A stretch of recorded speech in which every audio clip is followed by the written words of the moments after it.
Here from RealRack, just going to do a quick how to assemble your RealRack when you get it. It'll come in a cut down black box usually. So I'll just quickly show you the racks. Basically these are all the components you're going to need. You've got your center pole, your top piece, your wheel stabilizer, your two pins, and depending on what vehicle you have, it depends on what mount you're going to require. There's a few different mounts.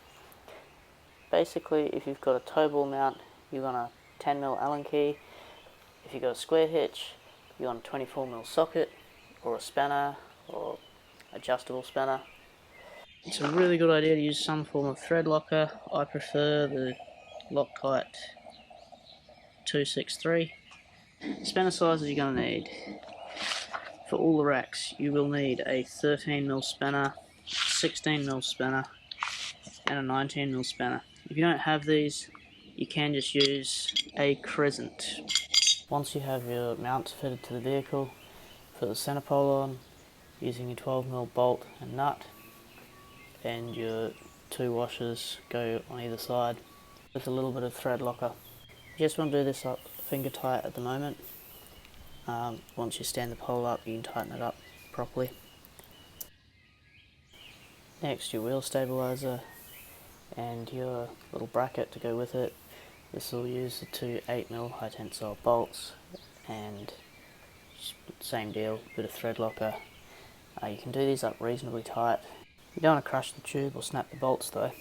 Get your 1/2 inch pin, make sure the sticker's scraped off, stand the pole up. This may be a little stiff to get in due to the powder coat build up. It'll loosen up pretty quickly though. Now that's up, you can tighten the 12mm bolt. Just want it tight enough that it's not going to wobble, but still not too much friction that you can't fold the rack down. Grab your headpiece.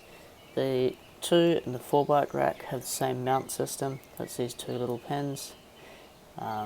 Nice little bracket. The 6-bike is obviously different because it needs to be stronger.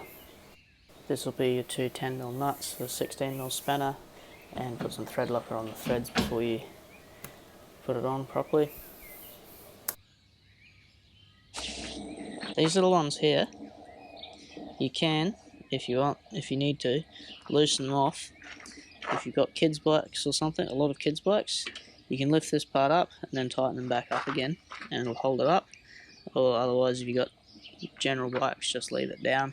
I find the easiest way to do this, put one hand behind the seat post like so, or down here even, and the other hand on the fork lower down there.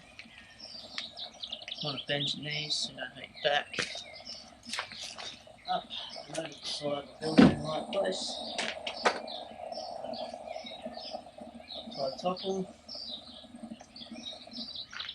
Tie the bottom on.